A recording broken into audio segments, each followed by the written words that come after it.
Tak perlu ngutang. Deretan harta karun ini bikin Indonesia kaya raya. Assalamualaikum. Selamat datang di Mobil Adin Channel. Indonesia dikenal sebagai negeri yang kaya akan sumber daya alam. Sejumlah komoditas, mulai dari tambang hingga pertanian, sudah sejak lama menjadi andalan ekspor Indonesia.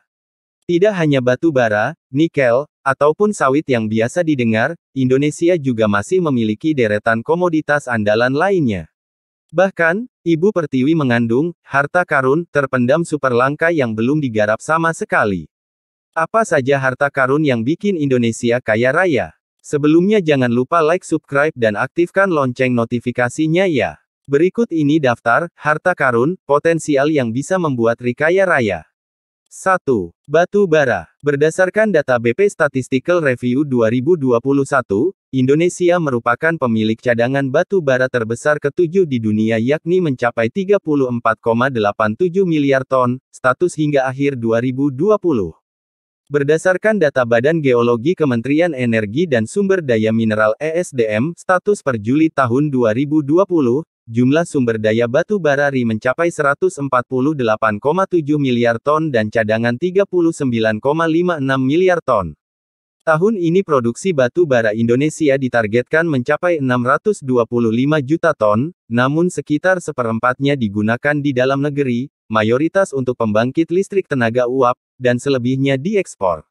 Pemerintah kini mendorong hilirisasi batu bara, antara lain berupa gasifikasi batu bara yakni mengubah batu bara kalori rendah menjadi dimetil ether, DME, untuk menggantikan LPG, lalu metanol, kokas, petrokimia, dan lainnya.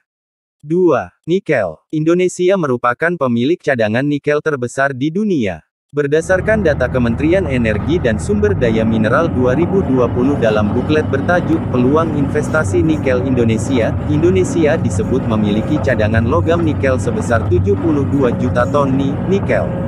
Jumlah ini merupakan 52% dari total cadangan nikel dunia yang mencapai 139.419.000 ton Data tersebut merupakan hasil olahan data dari USGS Januari tahun 2020 dan Badan Geologi 2019. Sementara untuk biji nikel, berdasarkan data Kementerian ESDM tahun 2020, total sumber daya biji nikel mencapai 8,26 miliar ton dengan kadar 1% 2,5%, di mana kadar kurang dari 1,7% sebesar 4,33 miliar ton, dan kadar lebih dari 1,7% sebesar 3,93 miliar ton.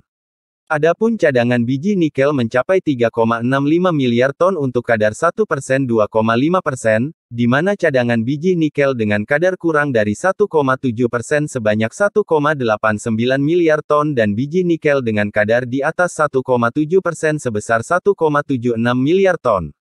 Memiliki cadangan nikel terbesar di dunia, membuat Indonesia menjadi incaran banyak pihak asing. Pasalnya, biji nikel bisa diolah menjadi baterai untuk kendaraan listrik hingga bahan baku kendaraan listrik itu sendiri. Nilai tambahnya pun tidak perlu diragukan lagi. Berdasarkan pemaparan staf khusus Menteri ESDM bidang percepatan pengembangan industri sektor ESDM Agus Cahajana pada webinar awal bulan ini, pengolahan biji nikel kadar rendah limonit menjadi nikel sulfat, maka nilai tambahnya menjadi 11,4x.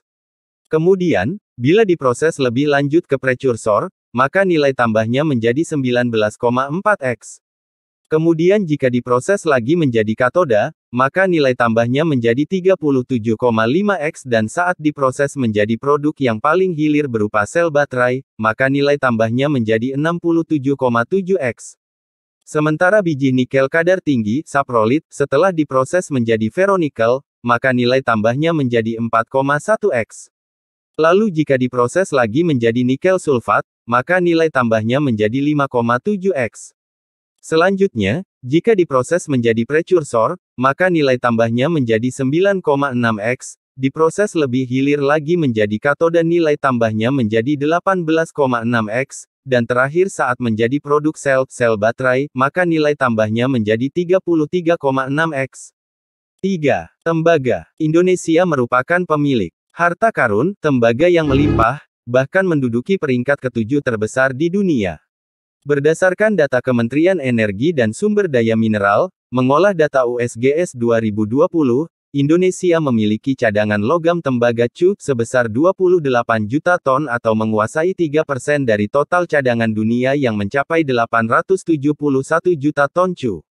Berdasarkan data Badan Geologi Kementerian ESDM 2020, total cadangan biji tembaga Indonesia mencapai 2,63 miliar ton dan sumber daya sebesar 15,08 miliar ton.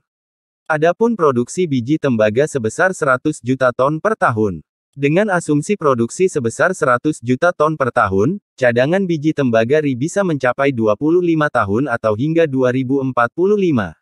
Namun ini bisa meningkat ketika eksplorasi terus dilanjutkan, sehingga jumlah cadangan terbukti semakin bertambah. Perlu diketahui, tembaga sangat berperan besar dalam komponen baterai hingga mobil listrik.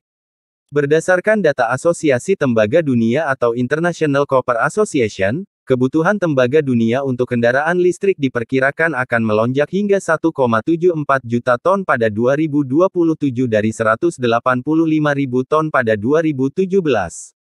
Lonjakan kebutuhan tembaga dunia ini tak lain karena perkiraan meningkatnya pemanfaatan kendaraan listrik menjadi 27 juta unit kendaraan listrik pada 2027, naik dari 3 juta unit pada 2017.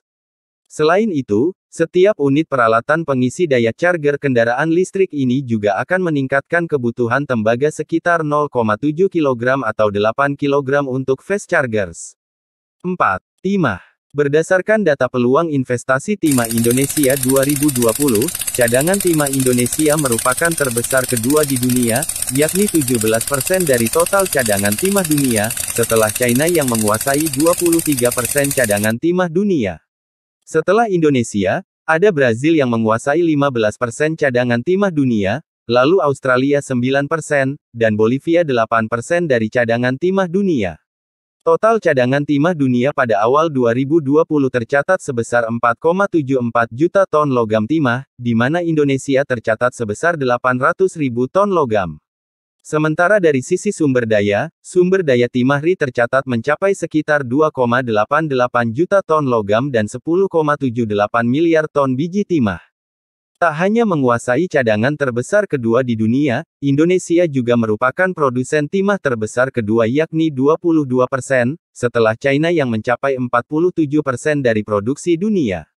5. Logam tanah jarang, LTJ. Indonesia ternyata memiliki harta karun super langka bernama logam tanah jarang atau rare earth element.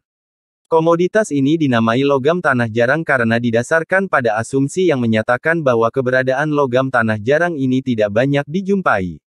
Namun pada kenyataannya, LTJ ini melimpah, melebihi unsur lain dalam kerak bumi. Sayangnya, Indonesia belum menggarap, baik eksplorasi maupun eksploitasi logam tanah jarang ini. Padahal, dunia berlomba-lomba mencari komoditas ini karena manfaatnya yang luar biasa di era modern saat ini.